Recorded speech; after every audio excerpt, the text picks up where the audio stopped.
Unfortunately, these aren't the kind of vampires we see on TV. They don't sparkle, they don't look like Damon Salvatore, they just drain you for all you've got. Hey, it's me, Essence from Boo, and you're watching my channel. It's the season. Hey, it's me, Essence from the internet. As you can tell from the title of this video, today we're going to be talking about how to dodge energy vampires this fall. Let's get into it. So here is how to dodge energy vampires with these 3 steps. Starting with step number 1, identifying an energy vampire. So what exactly is an energy vampire? According to the laws of physics, energy cannot be created nor destroyed. It can only be transferred. And energy vampires are a collection of individuals who enjoy obnoxiously, abundantly, greedily transferring this energy to themselves. They could be friends, they could be family, they could be strangers, but you'll find yourself going out with, making plans with, and it can start off you're feeling content with the idea of spending time with this person. You can even feel excited and optimistic and looking forward to this exchange. And then slowly but surely, as time goes on, seconds turn to minutes, minute turns to hours, and so on and so forth, you begin to feel more and more drained and depleted, as if the life energy is literally being sucked out of you. It's odd and interesting in a way because an energy vampire will go through the same cycle, but in the opposite format. So, for example, they may start off kind of in a Debbie Downer sort of mood, kind of negative, kind of pessimistic, often having a cynical outlook on life and on what the future is to bring. And then slowly but surely, as the night goes on, they're becoming more uplifted, more energetic, more, I don't even know if the word is positive, but just more passionate about sometimes the negatives. And it's a fascinating exchange watching the duality of these relationships. And oftentimes, if you're the one on the opposing end receiving that drainage, it's not too hot, it don't feel too good, and that is what we call an energy vampire. You guys, another thing I wanted to mention, an energy vampire doesn't always know they're an energy vampire. Sometimes people will simply be caught up in their own circumstance, their own minds and imagination that takes away from them even being mindful of the fact that they're constantly taking without necessarily giving or reciprocating in return. And that doesn't excuse the behavior, but I think it does help put some people and situations into perspective. So just thought I'd share some else to be mindful of. And unfortunately, these aren't the kind of vampires we see on TV. They don't sparkle, they don't look like Damon Salvatore, they just drain you for all you've got.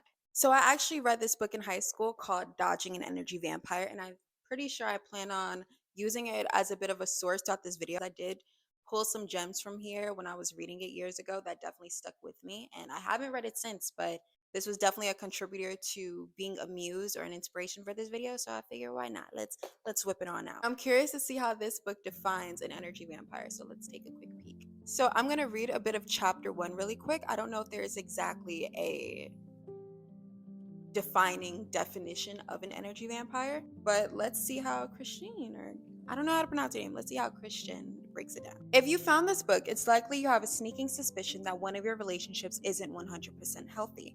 It could be a relationship with a parent, a spouse, a coworker, a sibling, a child, or anyone else you spend a good amount of time with. You may love and respect this person, but every time you are with them, you come away feeling a little crazy. You may also feel drained, depleted, and tired, like the energy has literally been sucked out of you. If this sounds familiar, it's likely that you are in a relationship with someone who is commonly known as an energy vampire. So now that we've identified what an energy vampire is, on to step 2 of dodging an energy vampire is to set boundaries. This is so important. I could literally make a whole video about the significance of setting boundaries in every relationship, whether it be family, friends, romantic, work, whatever the case is. Boundaries are so important. The more I mature, the more I grow, the more I learn and see the value in having them. And it's taught me how to have so much self-love and respect for myself. So this is my way of encouraging you guys to do the same, and hopefully, you develop those things for you too. So a little while ago, I want to say a year or two ago, I created a list of non-negotiables. And basically what that is a series of things I wasn't willing to tolerate in any relationship. And again, this could be family, friends, romantic, whatever the case may be. This applies to all of the above. This list has been so helpful for me because it helps me save energy, it helps me save my peace of mind, and it helps me save time. Because oftentimes now I can identify things a lot faster in terms of traits and habits I may see in someone, and then I know from the rip, okay, this isn't my person. And that doesn't necessarily make them a bad person. It's just not my person. That's not someone I'm destined or meant to be associating with. They're just not for me, and I may not be for them. Once you're able to identify that, faster and faster and faster, again, it saves you a lot of time and a lot of energy and a lot of heartache as well. If you are someone who's sensitive to energy, you already know how it feels to be poured into positively versus having that sucked out of you. And again, this is just why it's so important to set those boundaries so you can identify what's what a lot faster and continue to progress in that way. So here's an example of some boundaries you can set. Quite frankly, there are some individuals in this life we can't avoid. They come with the territory of work or a relative or whatever the case is. Sometimes we have to learn to love people from afar, and here is some different ways we can practice doing that. One boundary you can set is setting a time limit. We want to call, we want to check in, we want to be able to speak to those that we love because, again, we love them, we care for them, we wish them well. But if this is an energy vampire, this is someone who oftentimes, by the time the call is done, you're feeling pessimistic and sad and drained and even a little hopeless. We want to set a boundary there. And a healthy boundary in that case would be setting a time limit. You guys, there are certain people I refuse to talk to for more than 10 minutes. Certain people I refuse to talk to for more than 30, for more than an hour. It depends on the circumstance. It depends on the individual. It depends on the state of mind I'm in that moment, at that time, at that space.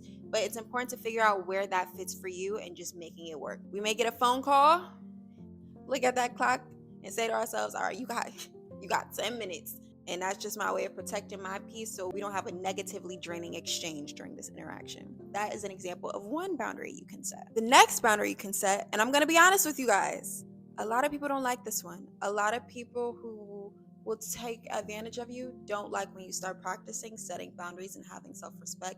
And honestly, that should be even more ammo, even more reason to set these boundaries and make sure that you're doing what you need to do to take care of you. And this boundary that is a good one to set when it comes to dealing with an energy vampire is take time. Take a moment. Sometimes we'll have individuals who are constantly asking and taking and forget to pour back into us. They aren't giving what they're constantly taking, and it creates an unhealthy, unbalanced dynamic in a relationship. What we can do when we don't necessarily want to tell this person no and we don't necessarily want to tell this person yes is to say, hey, give me a minute and I'll get back to you. Hey, could you give me a second? I have a lot on my mind right now. I'm going to get back to you when I have some time. Hey, let me have a moment. You'll hear from me by the end of the week. Whatever that looks like for you, take that moment for yourself. And in that moment, you can actually calmly, mindfully decide what is best for yourself in that moment. Is this something you want to do? Is this something you have the means to do? And these are just different things you can keep in mind while you're taking that time. I'm going to be honest with y'all once again. Energy vampires don't like when you set boundaries, so just keep that in mind. Results may vary. Last and certainly not least, the final boundary I want to share with you guys that you can set is actually more of a healthy habit I think we all should be putting into practice into our everyday lives, and that is step outside. Sometimes you got to put the phone down, leave it home, whatever you're comfortable with, and just be present. Lock in on the moment. There's so much in this life to be grateful for. Sometimes you just have to inhale and exhale and remind yourself that it's there, that it exists. And when we're constantly in positions where we're being drained and putting ourselves in positions where we're surrounded by people we need to heal from, there's so much beauty that can be found in those moments of quiet and silence. And again, in nature. I love going to the park. I love going for a walk. And that's just strictly my me time. This is when I put my phone down. I don't even look at it. This is when I don't take pictures or videos because, again, I just want to be present. I just want to be there.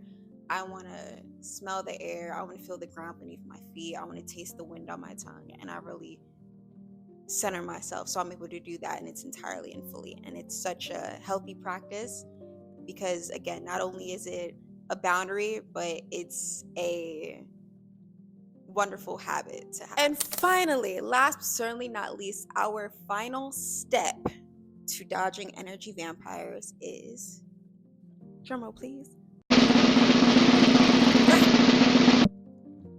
my dog just barked.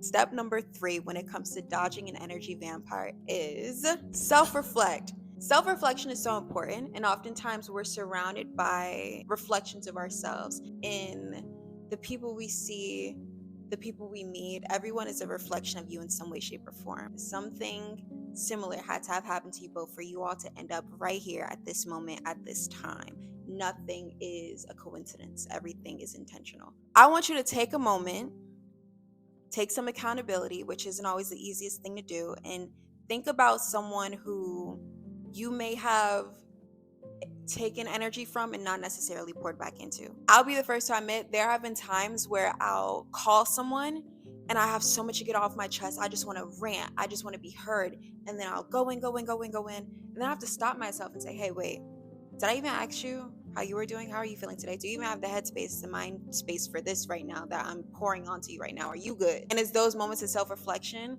That's how we can stop ourselves from being an energy vampire and in return no longer attracting an energy vampire. So that's why self-reflection and accountability is so important. You got to be the change you want to see. I'm always saying this. So think about those relationships, those positions you've been in where you could have done better, and just do things differently moving forward. Give yourself some grace. You live, you learn, now you know, and grow from there. So that is all, folks. I hope you guys enjoyed this video. I thought this video would be fun for spooky season. I also thought it would be hopefully informative and just spiritually conscious and inclined and intentional. I know this can be such a crazy time of year, but it's also an incredibly restorative one. We just had a super harvest moon, so I hope you guys manifested and spoke some wonderful things into existence. And yeah, I enjoyed this. I enjoyed our little chat. I hope you did too. I hope you guys were able to take away some gems from this video. If you've dealt with an energy vampire or you're currently dealing with one, just know I feel for you. I wish you so much love and light. I'm sending all of that your way because I've been there. Believe me, I've been there. And just know that these feelings of depletion and exhaustion, they don't last forever. Take your power back. Take a moment for yourself. Breathe and grow from there. Please do not forget to like, comment, subscribe, all that good stuff. You already know. And I'll see you on my next video. Bye. Mwah. Oh, and doesn't my outfit, oh my gosh, I feel like Coraline every time I wear this shirt. Doesn't it remind you of Coraline? Anywho, thanks for watching.